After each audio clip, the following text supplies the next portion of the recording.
बिहार की राजनीति में अब एक और बड़ा सवाल खड़ा हो गया। कौन बनेगा बिहार का अगला मुख्यमंत्री? राष्ट्रीय जनता दल के नेता तेजस्वी यादव ने इस सवाल का इशारा करते हुए दावा किया, बिहार की जनता बदलाव के लिए तैयार है और आगामी विधानसभा चुनाव में राष्ट्रीय जनतांत्रिक गठबंधन को सत्ता से बाहर करने का संकल्प ले चुकी है। पटना में कांग्रेस नेताओं के साथ एक संयुक्त बैठक के बाद तेजस्वी यादव ने मीडिया से बात करते हुए ये बात कही। तेजस्वी यादव ने पत्रकारों से बात करते हुए कहा, बिहार की जनता ने अब बदलाव का मन बना लिया है और वो एनडीए से छुटकारा पाना चाहते हैं। उनका कहना था कि आरजेडी और कांग्रेस इंडिया गठबंधन में प्रमुख भागीदार है और उनका मुख्य उद्देश्य भाजपा के नेतृत्व वाले गठबंधन को चुनौती देना है।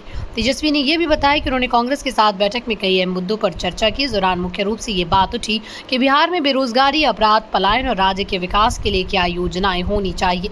तेजस्वी का मानना है कि एनडीए सरकार ने पिछले 20 वर्षों में बिहार को कोई खास फायदा नहीं दिया। इसके बजाय राज्य अब भी भारत के सबसे गरीब राज्यों में शामिल है। उन्होंने राज्य की पलायन दर को लेकर भी सवाल उठाए, जिसका आंकड़ा अभी भी बहुत ऊंचा है। तेजस्वी यादव ने कहा कि 17 अप्रैल को पटना में विपक्षी गठबंधन के साथ एक और बैठक आयोजित की जाएगी, जिसमें आगामी चुनावों की रणनीति पर विचार किया जाएगा। उन्होंने ये भी दावा किया कि गठबंधन पूरी तरह एकजुट है और बिहार के लोगों की भलाई के लिए काम करने के लिए पूरी तरह से तैयार है। उनका कहना था कि ये बैठक सकारात्मक माहौल में हुई और बिहार की जनता को बेहतर भविष्य देने के लिए कदम उठाए जाएंगे। एनडीए सरकार पर हमला करते हुए तेजस्वी ने कहा, एनडीए के 20 साल के शासन के बाद भी बिहार सबसे गरीब राज्य बना हुआ है। यहाँ की प्रति व्यक्ति आय और किसानों की आय सबसे कम है और पलायन की दर सबसे अधिक। उन्होंने आरोप लगाया कि मुख्यमंत्री नीतीश कुमार ने बिहार के विकास को पूरी तरह से नकारा है और अब वो अपने कार्यकाल को बढ़ाने के लिए अपनी भूमिका में बदलाव करने की कोशिश कर रहे हैं। तेजस्वी ने यह भी कहा कि एनडीए की सरकार इस बार बिहार में सत्ता नहीं बनाएगी, क्योंकि बिहार की जनता बदलाव चाहती है।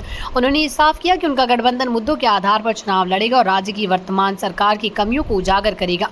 मुख्यमंत्री के चेहरे को लेकर तेजस्वी यादव ने कहा कि सीएम के चेहरे का सवाल एवं सर्वसम्मति से तय किया जाएगा। इस बयान से ये स्पष्ट होता है कि आरजेडी और कांग्रेस के बीच इस मुद्दे पर अब तक कोई अंतिम निर्णय नहीं लिया गया। हालांकि तेजस्वी ने यह स्पष्ट किया कि सीएम के चेहरे पर किसी भी प्रकार की जल्दबाजी नहीं की जाएगी और सभी दल इस मुद्दे पर एकजुट होकर निर्णय लेंगे। तेजस्वी यादव ने नीतीश कुमार पर गंभीर आरोप लगाते हुए कहा, नीतीश कुमार अब पूरी तरह से हाईजैक हो चुके हैं। वो अब अपने फैसले खुद नहीं ले रहे, बल्कि एनडीए के दबाव में अपने राजनीतिक कदम उठा रहे हैं।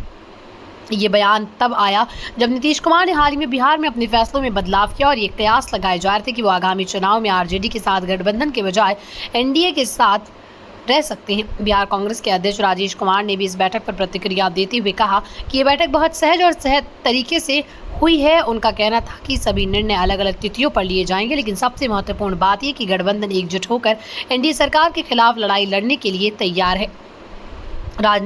राजेश कुमार ने कहा कि पार्टी ने अपनी रणनीति पर चर्चा की और अब हम सामूहिक रूप से गठबंधन के तौर पर आगे बढ़ेंगे। बिहार में अगले विधानसभा चुनाव के बारे में अभी बहुत कुछ स्पष्ट नहीं हुआ, लेकिन एक बात तो साफ है कि विपक्षी दलों ने अपना मोर्चा पूरी तरह से तैयार कर लिया। तेजस्वी यादव के नेतृत्व में आरजेडी और कांग्रेस का गठबंधन अब एनडीए के खिलाफ एकजुट हो चुका है। मुख्यमंत्री के चेहरे को लेकर कोई भी निर्णायक फैसला अभी तक नहीं लिया गया, लेकिन ये तय है कि बिहार की राजनीति में आने वाले समय में बड़े बदलाव हो सकते हैं।